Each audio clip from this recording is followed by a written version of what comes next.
My wife gasped at a memory of her ex and whispered, "I miss what we had." I pretended not to hear, but that night I left. I watched my wife's face from across the kitchen table as we ate breakfast, her attention on her phone. I was stirring my coffee, the clink of the spoon against the ceramic filling the silence of the room. Morning light streamed through the kitchen window, illuminating Eliza's hair, the same hair I'd run my fingers through countless times during our 8 years of marriage. Then it happened. Her thumb paused mid-scroll. Her eyes widened slightly, and her lips parted. I lowered my mug, watching as a strange transformation took hold of her face, like someone who'd seen a ghost. A small, choked sound escaped her throat. "Oh," she whispered. I set down my coffee. "Everything okay?" I asked. She didn't respond. She didn't even seem to have heard me. Her eyes were fixed on her screen, filling with tears that quickly began to spill, leaving trails of mascara down her cheeks. One drop landed on her phone screen. I leaned forward, concerned, shaking off my morning drowsiness. Eliza was looking at her phone with such raw emotion that I felt like an intruder in my own kitchen. Whatever she was seeing was deeply personal, the kind of personal that didn't include me. "I miss what we had," she whispered, so softly I almost didn't catch it. But I did, and the words hung in the air between us like a death sentence. Instantly, I knew what had happened. Snapchat memories. Those digital time capsules that bring the past roaring back to life whether you want them to or not. I knew because she'd explained the feature to me once, laughing about old photos from her college days that had popped up. But she wasn't laughing now. I could have asked. I could have said, "What are you looking at?" Or, "Who are you talking about?" But something inside me already knew, and something inside me couldn't bear to hear her say his name. So I pretended I hadn't heard. I picked up my coffee, took a long sip, and said, "I have that meeting downtown today. Might be late getting home." Eliza blinked rapidly, as if emerging from a trance. She quickly locked her phone, screen down. "Right," she said, her voice thick. "I forgot. I have drinks with Jen after work." We finished breakfast in silence. The weight of her unspoken words crushed the air in the room. As I kissed her goodbye, an automatic kiss, our usual routine, I wondered if she had any idea that those whispered words had changed everything. That the image of her tears for another man would be seared into my memory forever. That I now knew what she looked like when she cried for a love that wasn't me. I went through the motions at work that day. Meetings, conference calls, emails. None of it registered. My mind kept replaying that moment in an endless loop. The tears, the whisper, the naked longing on her face that I'd never seen directed at me before. "You all right, mate?" my colleague, Dave, asked as we rode the elevator down at the end of the day. "You seem a million miles away today." "Fine," I said automatically, just distracted. "Marriage troubles?" he asked, not unkindly. Dave had gone through a messy divorce 2 years earlier. I looked at him, surprised. "Why would you say that?" He shrugged. "You've got that look." "I've been there." I almost told him. I almost spilled the whole ugly scene over lobby coffee. But what would I say? My wife cried over a picture of her ex? She missed what they had? It sounded so small when I phrased it that way, so insignificant to be this upset. But it wasn't small. It was everything. By the time I pulled into our driveway that night, I'd made a decision. I sat in the car for a moment, staring at our house, the one we'd bought together 4 years ago, with the blue door Eliza insisted on painting herself.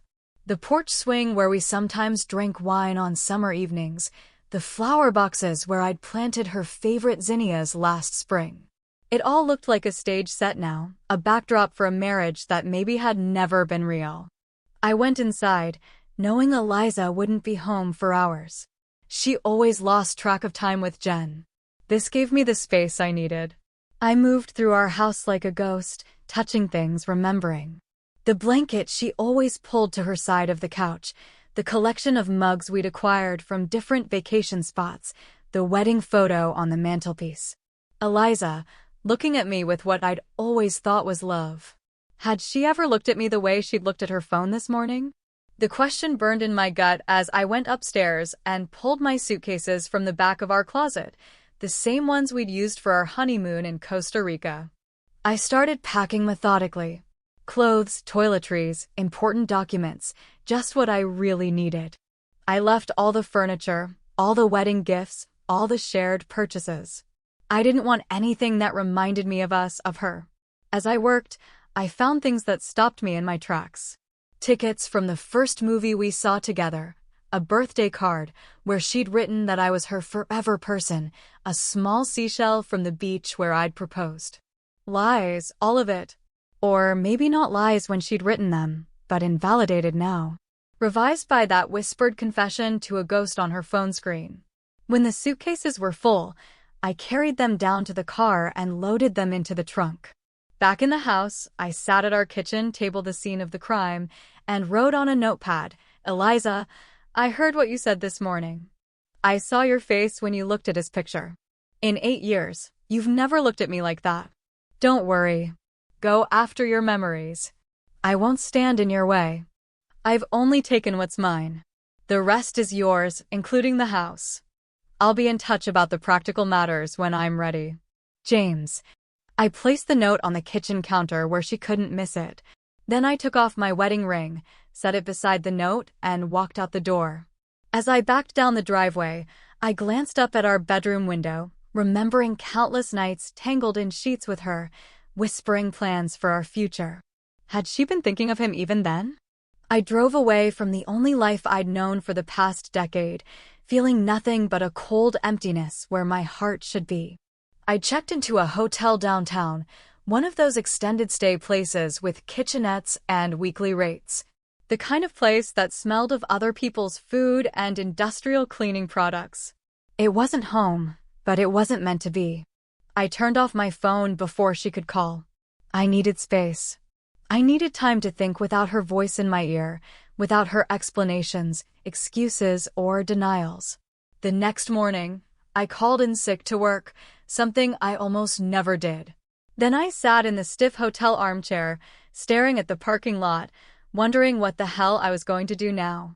My phone, when I finally turned it on at noon, exploded with notifications. 15 missed calls from Eliza. 28 text messages. 3 voicemails. I couldn't listen to them yet.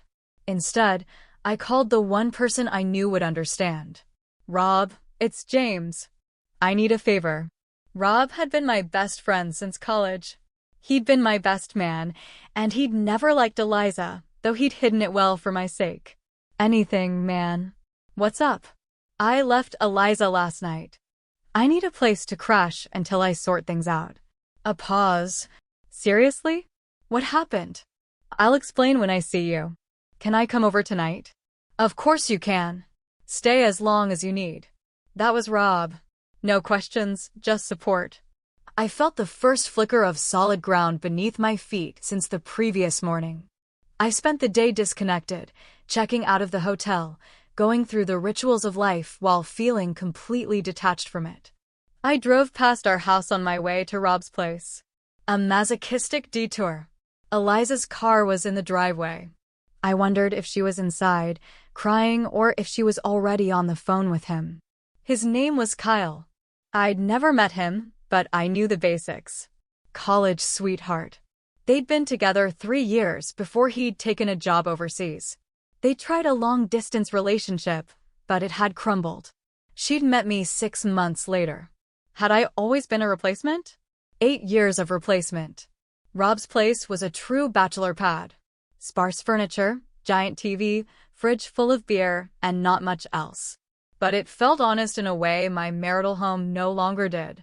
"Jesus, you look terrible," he said when he opened the door. "I feel worse," I replied, dropping my bags in his spare room. We sat on his balcony with beers. The city lights stretched up below us. I told him everything.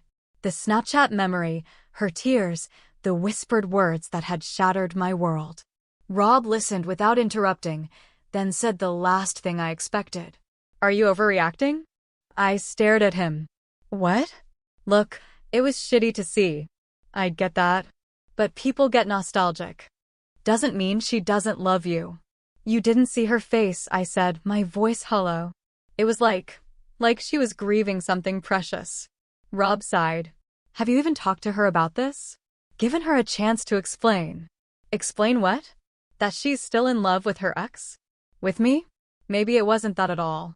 Maybe the memory was about something completely different. I shook my head. I don't know what I saw. Rob took a long swallow of his beer. Well, you're here now. Take your time. Figure things out.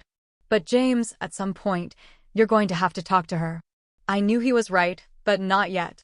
Not while the wound was still so fresh. That night, I finally checked my messages. They started with confusion, moved through panic, then anger, and finally, please.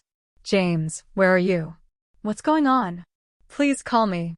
I don't understand your note. Are you serious? Are you leaving over a Snapchat memory? This is crazy. Please come home so we can talk. I'm worried about you. At least tell me you're okay. The voicemails were worse. Her voice cracking, sobbing, begging me to call her back. I deleted them all without listening to the end. There was one final text, sent barely an hour earlier. I know where Rob lives. I'm coming tomorrow. You can't just throw away 8 years without talking to me. I showed it to Rob, who shrugged. She's not wrong. I went to bed feeling like I was falling through space, with nothing to hold on to. The next morning, I called my boss and explained I needed a few personal days. Then I sat with Rob, trying to figure out what to say when Eliza arrived. Just listen, Rob advised. You don't have to make any decisions today. I nodded, but my mind was already made up. I couldn't go back to wondering every day if I was second best, if she was settling, if somewhere in her heart she was always longing for someone else. The doorbell rang exactly at noon. Rob squeezed my shoulder, then retreated to his room to give us privacy. I opened the door to find Eliza looking the way I felt, wrecked. Her hair was pulled back in a messy ponytail. Her eyes were red and swollen. She wasn't wearing makeup, and the dark circles suggested she hadn't slept. James, she whispered, as if my name were both a prayer and a curse. Eliza, I said, stepping back to let her in. My voice sounded strange even to me, formal and distant. She walked past me into Rob's living room. Her familiar scent, vanilla and something distinctively her, hit me like a physical blow. I closed the door and turned to face her, keeping the sofa between us like a barrier. This is insane, she said without preamble. You left over nothing. I clenched my jaw. It wasn't nothing to me. It was a stupid Snapchat memory from 10 years ago. And you just left. Her voice rose with each word. Her hands gestured wildly. 8 years of marriage and you didn't even give me a chance to explain. Explain what? I heard what you said. I saw your face. She closed her eyes briefly, as if gathering strength. What you saw was a normal human reaction to a memory. That's all. You said you missed what you had with him, I said flatly. No, it's not, she stopped. Took a deep breath. The picture wasn't just of Kyle. It was from our trip to Spain. The whole group was there. Kyle, me, Sarah, Miguel, all of us. It was missing that time of my life, those friendships, that freedom. Not specifically him. I felt my certainty waver for the first time. Why didn't you show it to me? Why did you hide your phone? Because I felt stupid. Because I was embarrassed to be crying over old college memories over breakfast on a weekday. Not because I was hiding something sinister. She took a step toward me, and I found myself stepping back. Hurt flashed across her face. Do you really think so little of me, James? That I've been pining for an ex-boyfriend throughout our entire relationship? That I married you as, what? A consolation prize. When she put it like that, it did sound absurd. But I couldn't shake what I'd seen, what I'd felt. I don't know what to think anymore, I admitted. All I know is what I saw. What you saw was one moment taken completely out of context. One moment out of thousands that we've shared. Her voice softened. Come home, James. Please. We can talk about this properly. I shook my head. I need time. Time for what? To convince yourself our marriage is a lie? Because that's what you're doing. Her eyes now glittered with a familiar fire. You're rewriting our entire history based on 5 seconds of me looking at an old photo. It's not just that, I said, although even to my own ears, I wasn't sure what else it was. I need to know you're with me because you want to be. Not because he wasn't an option. Eliza's face crumbled. How can you even doubt that? After everything we've built together. Because I've never seen you look at me the way you looked at that photo, I said, finally voicing the thought that had been tormenting me. She stared at me for a long moment. Tears streamed down her face. Then you haven't been paying attention, she whispered. Because I look at you like that every single day. I wanted to believe her. How much I wanted to. I need time, I repeated. Softer now. She nodded slowly, the defeat evident in the slump of her shoulders. Okay, take your time. But James, don't take too long. I love you. But I'm not going to wait forever while you decide if our marriage is worth fighting for. With that, she turned and walked out, closing the door softly behind her. Rob emerged from his room a few minutes later. He found me sitting on the couch, staring into space. Well, he asked. I don't know what to believe anymore, I admitted. He sat down beside me. For what it's worth, I think she's telling the truth. I looked at him, surprised. You've never liked her. I don't have to like her to see that she loves you, you idiot. I laughed to spite myself, the sound rusty and unfamiliar. When did you get so wise? Divorce teaches you a thing or two, he said, suddenly serious. Like how easy it is to throw away something good when you're hurt and angry. Don't make my mistakes, James. His words stayed with me as the days passed. I went back to work. I moved mechanically through my routine. All the while, I replayed every moment of my marriage in my mind. Had I misinterpreted everything? Had I thrown away something precious over a momentary insecurity? Eliza texted occasionally. Nothing demanding, just brief updates about the house, about mundane things. Each message ended the same way. I miss you. I love you. Come home when you're ready. A week after I'd left, my phone buzzed with a notification. This time it was Facebook, not a text. Eliza had tagged me in a post. My finger hovered over it, heart beating fast. I almost didn't open it. It was an album. Hundreds of photos spanning our entire relationship. Us hiking in Yosemite, dancing at Dave's wedding, building bookshelves in our first apartment, Eliza in the hospital after her appendectomy, me asleep in the chair beside her bed, our honeymoon, holidays with our families, ordinary Tuesday nights cooking dinner. And in every photo where she was looking at me, I finally saw it. The same expression I'd seen on her face that morning. Love, tinged with something like wonder. The caption read, "This is how I look at you. This is what we have. Please come home." I stared at the photos for hours, tears streaming down my face as I realized what I'd almost thrown away. Rob found me like that, phone in hand, sobbing like a child. Time to go home, he asked softly. I nodded, unable to speak. About damn time, he said, pulling me into a rough hug. I stood on our front porch, key in hand, suddenly hesitant. What if she'd changed her mind? What if my absence made her realize she was better off without me? Before I could talk myself out of it, I unlocked the door and stepped inside. The house smelled like her, like home. I could hear soft music coming from the kitchen.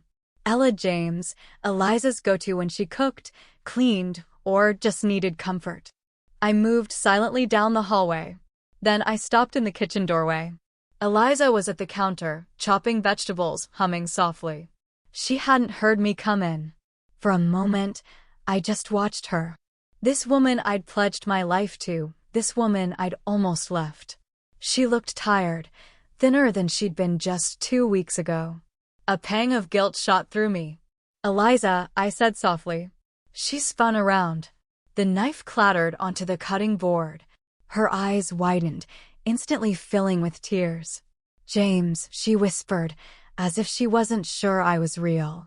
I'm home, I said, my voice breaking. If you'll have me. She didn't move, just stared at me across the kitchen.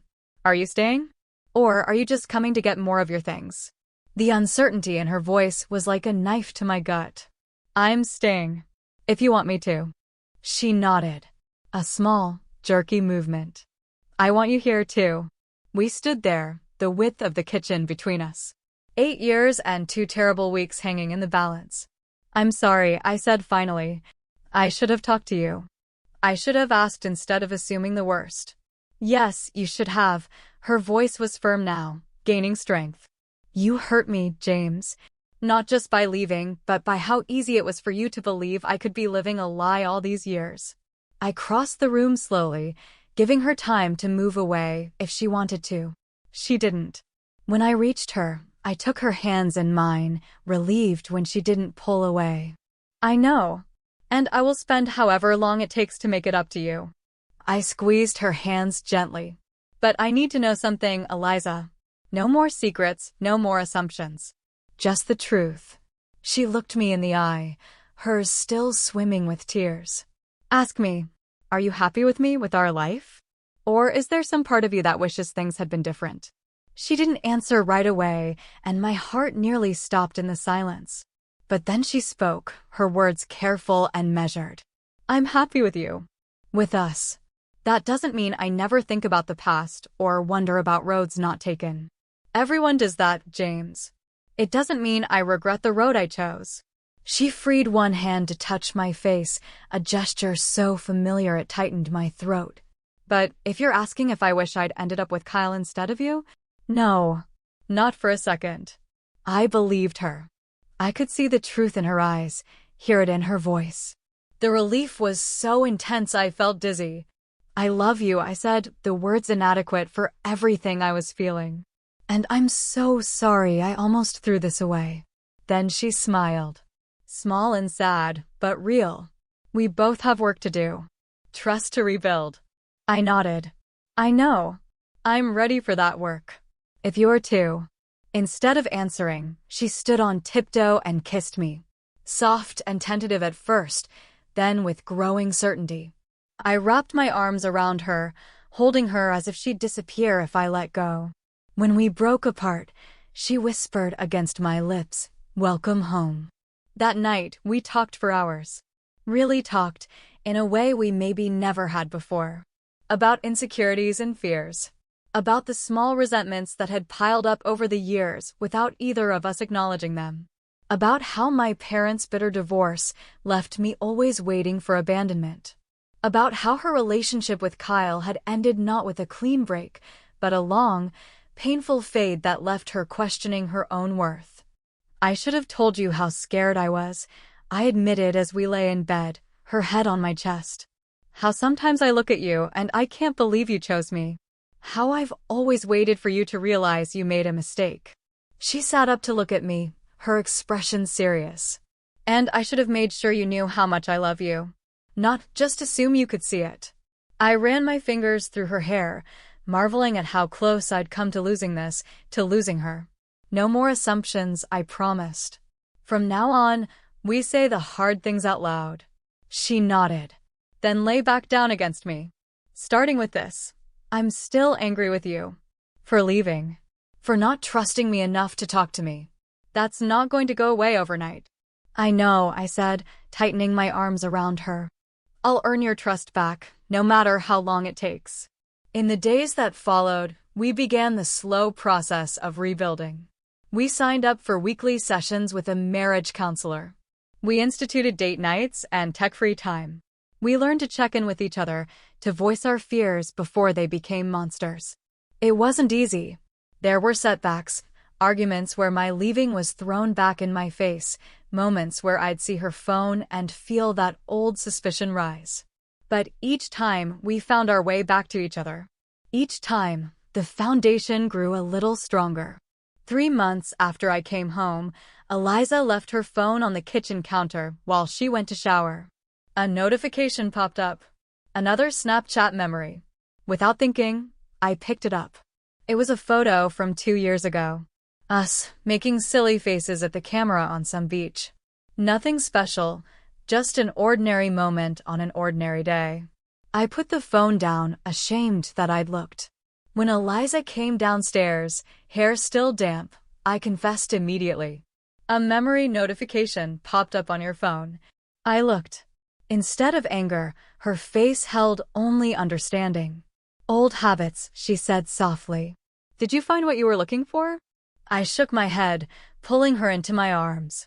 I wasn't looking for anything, and that's progress, I think. She laughed softly against my chest. Definitely progress. That night, as we were getting ready for bed, Eliza handed me her phone, unlocked. What's this? I asked. Look at it, she said simply. Everything. Messages, photos, social media. Whatever you need to see to finally put this to rest. I looked at the phone, then at her. I don't need to do that. Are you sure? Because I have nothing to hide, James. Nothing. I placed the phone on the nightstand, then took her hands in mine. I'm sure. I choose to trust you, Eliza. Not because I've checked, but because that's what love is. The smile she gave me then was like the sun breaking through clouds. That's what we had, she whispered. That's what we've always had. And in that moment, I finally understood what she'd been crying for that morning. It wasn't a lost love. It was an innocent faith in the permanence of things. The kind of faith we'd both lost and found again, harder but stronger for the ordeal. 6 months after I walked out the front door with suitcases and a broken heart, we renewed our vows in a small ceremony in our backyard. Just us, a few friends, and promises we now understood the true weight of. Through old memories and new, I choose you, James. Today and always. As I leaned in to kiss her, I silently thanked whatever cosmic force had given us this second chance, this opportunity to build something even stronger from the pieces of what we'd almost lost. Later, as our friends celebrated around us, Rob pulled me aside, clinking his champagne glass against mine. Told you she loved you, you idiot, he said with a grin. I laughed, my eyes finding Eliza across the patio, her head thrown back in delight at something Dave's wife was saying. When she saw me, her smile softened. It became something just for me. Yeah, I said. You did. Thank God I finally listened. That night, after everyone had left and we were alone in our house, our reclaimed life, Eliza curled up against me on the couch, her head on my shoulder, my arm around her. Happy? I asked, pressing a kiss to the top of her head. She nodded, then tilted her face up to mine. You know what I miss sometimes? My body tensed instinctively, then relaxed as I recognized the mischievous glint in her eyes. What's that?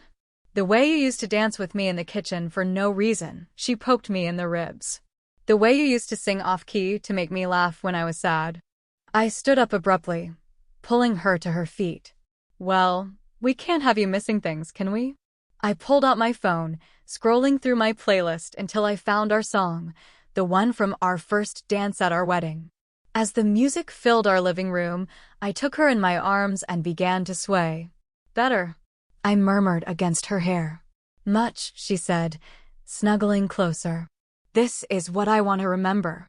This moment. Us. Then we'll make it memorable, I promised, spinning her suddenly, eliciting that laugh I loved so much as we danced in our living room. I knew we wouldn't ever be perfect. We'd still hurt each other. We'd still fall short of our best intentions sometimes. But we'd fought for this, for us. And that made all the difference.